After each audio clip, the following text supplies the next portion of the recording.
Thanks for coming out on a night like this.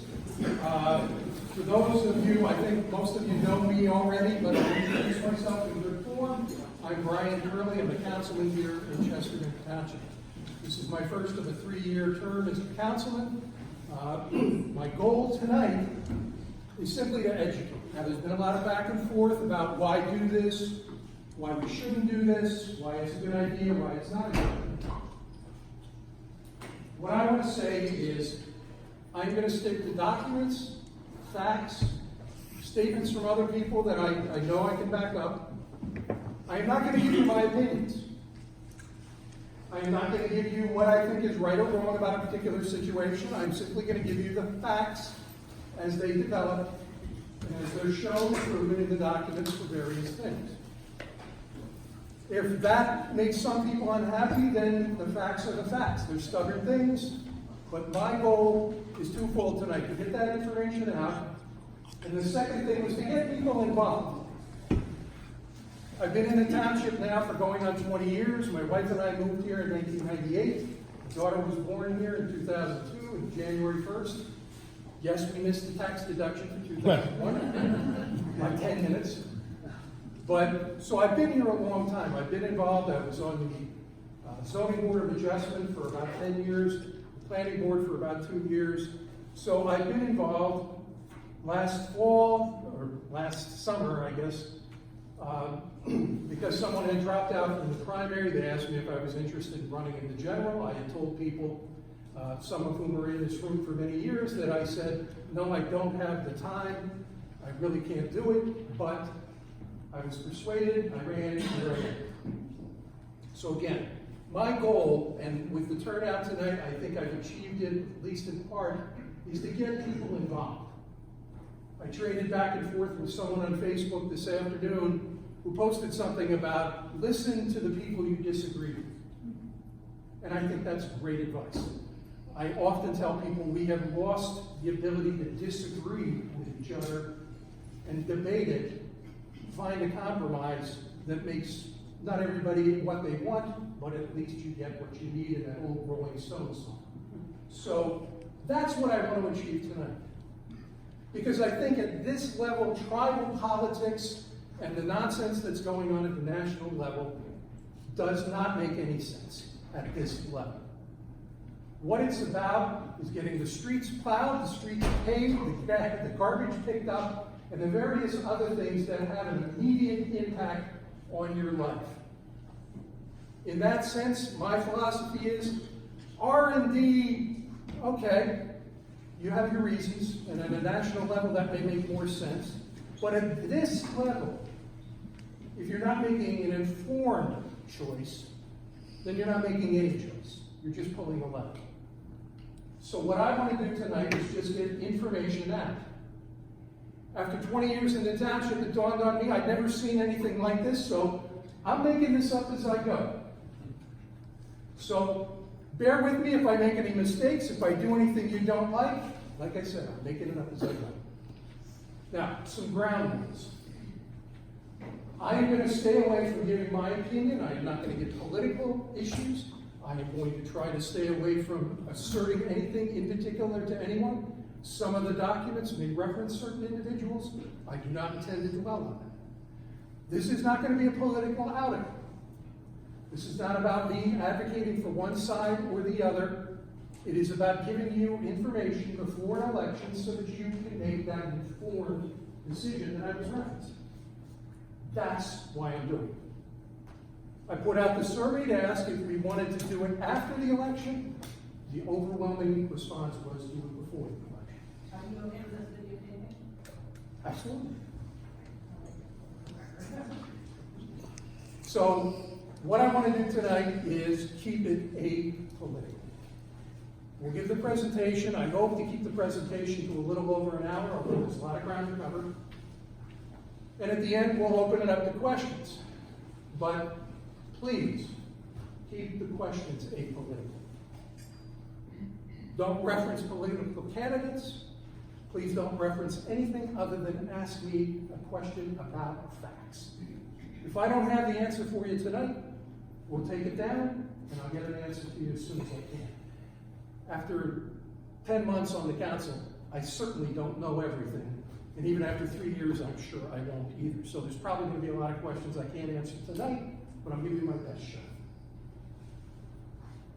So if we can all agree those are the ground rules, let's get going. The slide I put up on there may seem a little perplexing in this setting. Question everything. As a councilman, I'm learning I've got to question everything. I've got to ask what's going on. Because just like if you make an uninformed decision and pull a lever, if I make an uninformed vote, I'm not doing anybody any good sitting up that dais either. Learn something. Use those questions to learn something that's going to be useful.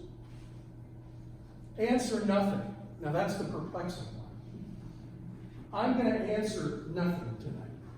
I am not going to give you an opinion. I'm not going to tell you what's right or left, up, down, right or wrong. I'll give you the information. What you do with that information is up to you. That's the answer nothing that Euripides is talking about. Give people information, get them to learn something, don't spoon feed the conclusion. I am not going to spoon feed conclusions tonight.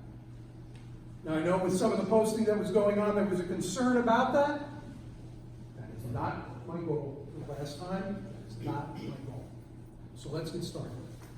Brian, just a quick PSA. People mentioned videotaping. I am videotaping all this for tonight, and we'll be putting it up on YouTube and on Facebook, so people that couldn't make it can actually watch the rebroadcast. Great. If you don't want to be on video, then stay out of the camera and don't talk.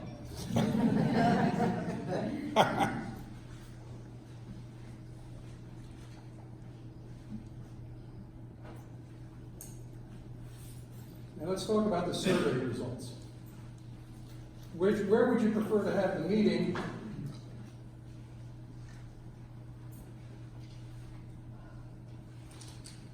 The overwhelming choice, of course, was the barn. As most of you know, if you were following Facebook, I tried to do it at the barn. The barn, for various reasons, being a public setting on the eve of an election, I was advised that was a very bad idea. For a lot of reasons that we don't need to go into. That's why we're here tonight.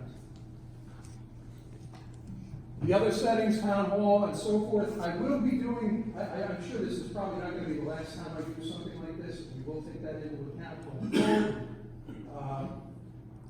But the overwhelming response by close to 66% was the barn.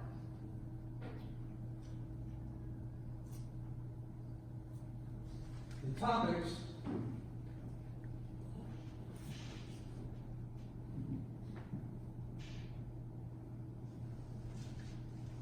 The affordable housing and the lawsuits against the township were the top choices. Black River, followed by township finances, and some questions about shared services. So I'm going to try to address things in that order. Affordable housing in Glenlora is the end up there. So those are the things that I want to address tonight. There were some other issues that people brought up. There was a question about someone requesting information from the Bell telephone property in the Highlands lease. If we have time, I will touch on that a little bit, but I don't expect that we're going to get into that much, if at all. Town council hidden agendas, that falls under the ground rules that I just discussed. I'm not going to be talking about town council hidden agendas. Visibility into our town's finances. I am going to try and give an overview of the finances. If you have particular questions, at the end we'll address them. But if we're going to get into the really deep issues on finances, those are questions I will probably have to go back and get answers for you on. So if we start with Glenlora and affordable housing. And I'm going to start with the mayor's posting of the facts that some of you may have already reviewed. And we'll start there. Now, I want to point out that fact, FAQ, that was posted by the mayor was not a township product. It was not a council product. We did not have input on it. The mayor put that out. It is largely correct. So I'm using that as sort of the foundation to talk about affordable housing. Well, let me just give you an overview. There's a lot of concern about Glenlora. There really shouldn't be right now. I spent time with the chairman of the planning board last Friday. I've talked to several other people who are intimate about the Glenlora planning. There really is nothing much going on at Glenlora right now. There are fears that Glenlora is going to become the repository for the town's entire affordable housing obligation. That's not correct. We could, won't happen. So the concerns, and I know some of the people that live near Glenlora are here this evening. All I can say is relax a little bit. There's nothing really going on right now. And we'll get into the details of Glenlora as we go through the FAQs. But as far as Glenlora goes, there is no plan to sell it. And we had a town council meeting, I'm going to say a couple of months ago. At the meeting, the town attorney pointed out there really are only 3 possible outcomes for Glenlora. First, it cannot be sold outright. The only way you can dispose of the property, according to the town attorney, is put it up for an auction. If we were to put it up for an auction, it goes to the highest bidder and you have zero control of what happens to that property after that. I can pretty much assure you 100% the people on the town council now would never vote for that out. It just makes no sense. So you can take that off the list. It's not going up for auction. The other result is for the planning board to try and find some type of a developmental plan for the property, at which point then we can work with a specific developer to develop that plan. The course of that plan has to be approved by the planning board, then it has to be approved by the council. Then we go out and try and find a developer who would be willing to do that plan, whatever that plan may be. Then it can be sold to that developer with the agreement to do that plan. So if the property were to be sold, we're a long way away from even thinking about that right now, because there is no developmental plan in place. We're still examining the options. The planning board hasn't completed its review. The planning board has to complete its review and send options. Not an option, options. We've requested the planning board, don't just send us one option to vote up or down, send us choices. And then we will vote on those choices, or we may send it back to the planning board for more information. And if you get the picture here, the planning board meets once a month. We meet twice a month. This isn't going to happen very quickly, folks, if anything happens. So Glenlora should not be something that people are losing sleep on now. The mayor and newly appointed council member Joe DiPaolo are on the planning board. They will bring input to the town council when the time comes on what the planning board's thinking was. We can always bring the planning board chair in to advise us as well. So Glenlora is in process. The reason we're looking at Glenlora is when it was purchased many years ago, it was designated to be used for the purpose of affordable housing, both in the township's master plan. The master plan sort of defines what are our goals and objectives for what we're going to do with various properties. So that's why there is a focus on affordable housing at Glenlora. Because it's in the master plan. Specifically, what's going to be done? We're far, far away from even. It's like trying to predict the weather next month on this day, next November. It's really that kind of an exercise right now. So let's start talking about it. So the FAQs, again, this was the mayor putting together something to try and answer what is affordable housing. And incidentally, all of the documents that I'm going to reference tonight, I am going to post and make publicly available for download. There's simply too much paper to hand out tonight. So all of the documents will be available if you want them.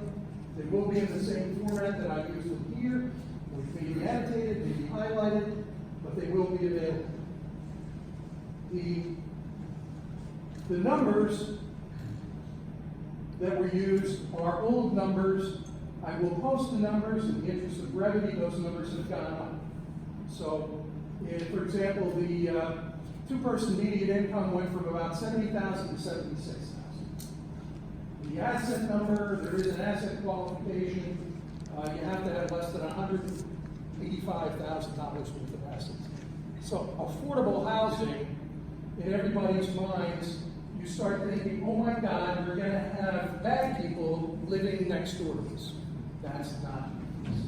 Affordable housing is targeted at a market much, much higher than that. So if there is a concern that if we put affordable housing into Glenlora, that it's going to have some kind of a negative or deleterious effect of people of an unwanted, no.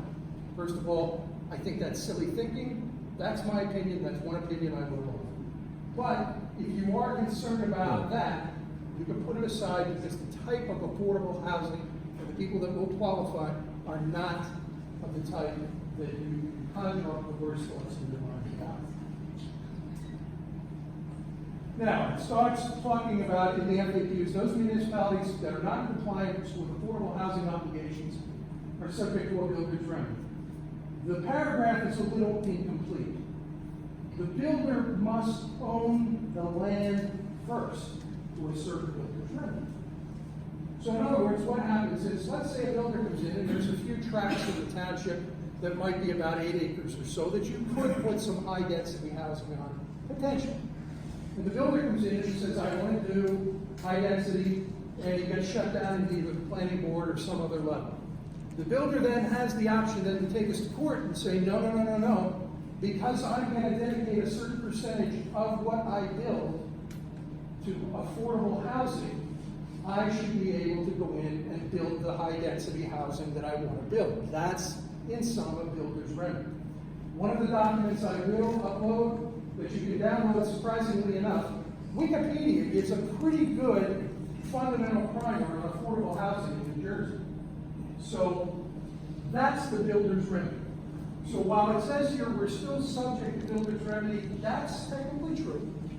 But we are still going to need a builder to come in, buy a piece of land, and want to put high density housing on it. That's not going on right now. With respect to Glenlora, it's not going to happen. Why? We own it. The township owns it. So there's not going to be a builder's remedy forced down our throats on Glenlora because we own it, we control it. Could it happen on some other plots in the township? Yes, it could. But there's nothing on the radar right now. So the idea that there's a nefarious plot out there to jam affordable housing and a 5-story apartment building into Glenlora, let me tell you, that's not what's going on.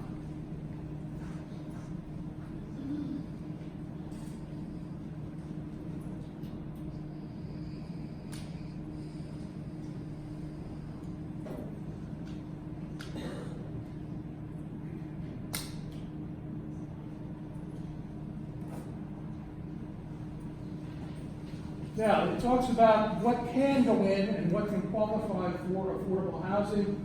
I've highlighted a couple that I think are attractive and I think that would have a good chance of getting through the town council if we wanted to go that route with Glenlora in particular. Again, other properties, I'm not going to speculate on what can be done with other properties that might be bought by a developer that might want to do something with it. Again, I'm predicting the weather for next month instead of trying to focus on what's in front of us. What's in front of us is Glenlora. Glenlora, I think, my sense in my conversations amongst council members is we would love and would prefer some type of an assisted living facility, some type of a nonprofit, some type of age restricted, some type of living arrangement, assisted living, something like that. The problem is, from what I can see, there's not a lot going out to try and solicit those things. At the council level, we're waiting for the planning board. The planning board, the sense I have, there's just not a lot getting done right now on Glenlora. So, it's just Glenlora, from the best I can tell. What is Chester's affordable housing obligation is a question that I've gotten both from the survey and I think is out there. Right now, there really is no legally binding number that says we have to build X amount number of affordable housing units. There are numbers thrown around. Some history. The Supreme Court a long time ago in a decision called Mount Laurel said you got to have affordable housing, people. It was back in the proactive days of courts legislating, in my view, but it is the law, and they grounded in the Constitution on the idea that if we, for example, Chester, squeeze out anybody of a certain income level simply because we don't have housing that they can buy, that's a constitutional violation that has to be fixed. How is it fixed? There are a number of ways to do it, but that decision in the Supreme Court couldn't tell townships to go out and do it. What happened instead is a nonprofit organization called the Fair Share Housing Center started bringing lawsuits against townships who could afford to build some type of high-density housing. Now, one of the keys to high-density housing are utilities. You need sewer for high density, or you need a very big septic system that's prohibitively expensive. You need the water, not just a well, because wells have problems in how much you can pull out of the ground, the limits, and how many wells, or it gets too expensive. So by and large, Fair Share Housing Coalition, or Center, went after the municipalities that were the high yield targets, places that had utilities, unlike Chester Township. Now, if we contrast the borough had a problem. The borough has sewer, the borough has water. So when the Fair Share Housing Center started suing municipalities and everybody jumped in to try and say, okay, let me see if I can work something out with you guys before you sue me, because if you succeed in court, then the township has to pay legal fees, and we might get really nailed with more than what we want to do. When you hear settlements on affordable housing numbers, such as what the borough did, that's what they've done. They've looked at it, made a judgment, and said, if this were to go to court, we will not fare well. Let's see if we can cut it in. I had a conversation with Mayor Hoven recently on this subject, and she pointed out that very thing. That is one of the reasons, in fact, just as an aside, that it makes it very difficult to merge the borough and the township. Because what happens if we become one entity? All of the affordable housing for both, the repository becomes the borough. And then the borough has to shoulder the burden of all of the affordable housing because they have the utilities. So the mayor pointed out that's a big impediment to putting the borough and the township together on a formal basis. So that's what fair share housing is about. We, and I'm speaking as the township, specifically the council immediately before me, the one that ended in December, looked at this subject. They were negotiating. They finally decided that we're not going to participate in settlement discussions any longer because it makes no sense. We are a low yield target for the Fair Share Housing Center. We don't have utilities. We've got the Highlands overlay, and the Highlands overlay restricts builders in ways that you can't even imagine. If we can get to it tonight on the Black River stuff, you'll see something. But between Highlands, our zoning, our lack of utilities, we are not a big yield target for the Fair Share Housing Center to come after. So the thought was, all right, we're going to step out and we're just going to sit over here on the sidelines and see what happens, because it was costing a lot of money to go through the litigation. And if we settled, why settle? And if you don't mind, I'm going to take my jacket off. It is getting a little warm in here, at least for me, maybe moving around. But the borough had the opposite calculus because they were looking down the gun, because they were somewhat of a high yield target, because of the nature of property values, the nature of the services they could supply. I'm not up on borough, but I understand that they are moving forward with doing something at Larison's to put in some affordable housing there. So that, in a nutshell, is affordable housing from the township.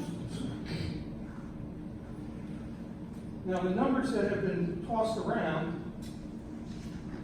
range from anywhere from about 340 per to 71, I've seen numbers as high as close to 380. How can you deal with it? Where are we going to put 380 affordable housing units? I'll tell you one thing, I know where it's not going, Glenlora. Glenlora is restricted in the sense that it doesn't have a sewer. That's a good thing. Because it has a septic of limited capacity, you can only get probably around 14, maybe 15 units in there. So it's restricted in what you can build simply because the septic is never going to support something bigger. They'd have to put in a bigger septic. The bigger septic is very expensive. So pretty soon it costs too much to even do high-density housing. So that's another reason that from a perspective of Glenlora, I don't think you really need to be losing sleep on Glenlora. The township elected, as I noted here, the township was previously in litigation with FSHC to reach a settlement agreement on its affordable housing obligation. We withdrew in December from that litigation. So at this point, they could come after us, but the thought was, and the advice that we took was, no, that's not too likely to happen. The question that was answered, if we dismissed its litigation, we really didn't dismiss anything, we just pulled out. It is still, from a legal standpoint, a viable claim that could be asserted against us. It hasn't been dismissed in the sense, the colloquial sense that, we can't be sued. We still can be sued. It's just that we withdrew. Now, I put the annotation here. It's not the obligation of the township to provide affordable housing, at least from the Constitution. If you look at the New Jersey Constitution, it doesn't say townships will provide affordable housing. It's a derivative based in the Constitution.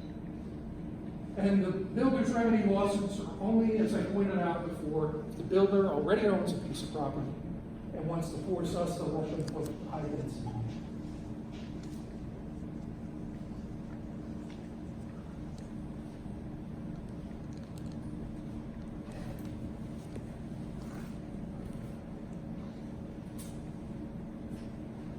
What is the Glenlora site? For those who don't know, you know where it is, but it was a former nursing home. I'll need you to read the background. I don't think we need to get into the background. Do note that, however, in 2005, the township purchased the property for $3 million. There's been some issues raised at town council. What's the condition of the building? It's not being properly maintained. As far as I know, that's not accurate. We have been maintaining the building. The building was never all that great to begin with, but we have been keeping it up. And I know there have been offers made, if anybody wants to tour the building, that is available, and you can request that be done. So if anybody wants to take a look and doesn't believe it, go take a look. But I believe the building is being maintained properly. The original idea was to put United Cerebral Palsy in there for providing services to individuals. For a variety of reasons, that fell through. We were stuck with the property for $3 million.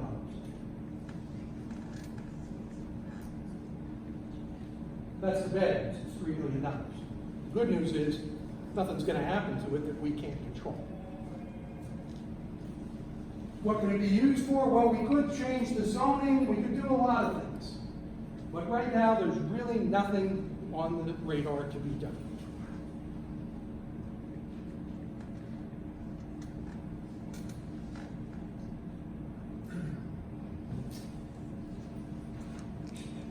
Why is the Glenlora site being discussed now? Well, in that $3 million, about $600,000 or so came from a separate trust for affordable housing from the township. The balance came out of the township's general fund. The focus is on Glenlora right now because we pulled out of that lawsuit, number one. And if we do nothing, it doesn't look very good if we get sued eventually. Number two, personally, and again, I'm going to cross the line and break my rule just a little bit, I think we should be looking at some type of an affordable housing and where to put it in the township, simply from an ethical standpoint.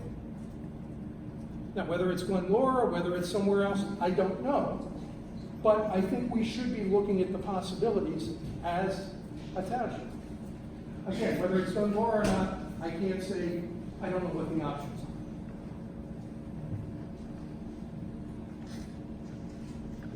What is the planning board discussing? As I've covered, not much. What is being done? Any decision is not final in the planning board anyway, but you will have the chance to put input in at the planning board level if they are allowed to actually doing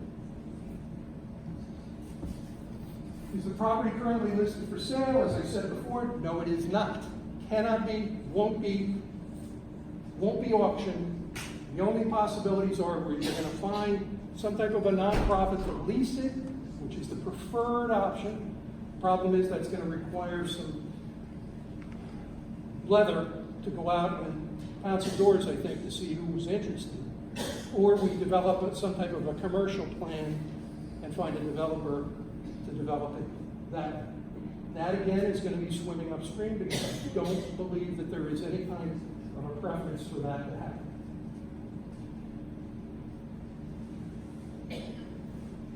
There, I highlighted that existing and future wastewater, the site does not have access to sewer. Again, that's the big limiting factor. The existing septic will only handle about 4,000 gallons per day. That doesn't get you very far.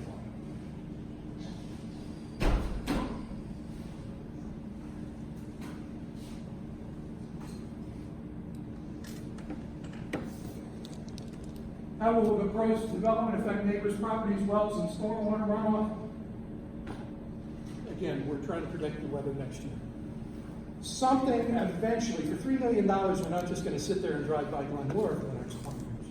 Something eventually will happen. I can tell you, at least for this council, the objective is to preserve the character of the neighborhood and the township. I won't say it's going to be over our dead bodies that a 10-story apartment building is going to go in there, but it's not far from that, I would say. So that's where we're at on that. Will all of Chester's affordable housing, as I said, no. Has the township looked at other sites to meet its obligations? Planning board, I assume, and at least from my conversations with the chairman, is attempting to look at other sites, so that is being discussed. But again, when you meet once a month, not much gets done in every phase. What's the maximum number of units that the property can accommodate? Again, we don't know.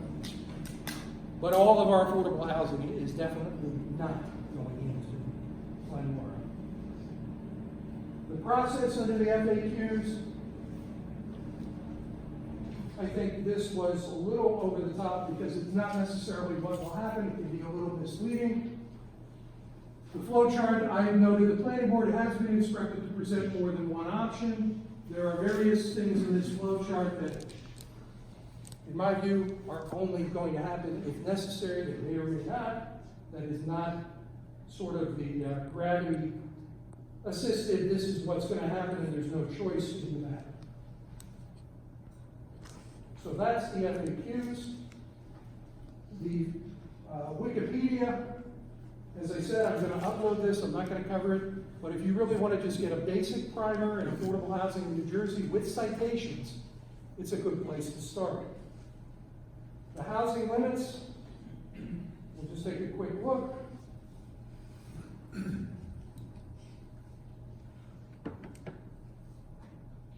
We are in Region 2, which is Essex, Morris, and Union County. The median income for one person is $70,000, two people $76,000, and it goes up from there. So to be of a 6-person family, the median income is $116,000. On a very low end, for a 6-person, it's $35,000. That's pretty low. But this will also be uploaded as well. So that's pretty much all I've got to say about Glenlora. If you have any questions, I'd ask that you hold them to the end. Let me get through this so we can at least get the presentation done. But that's Glenlora and affordable housing in a nutshell for the township today.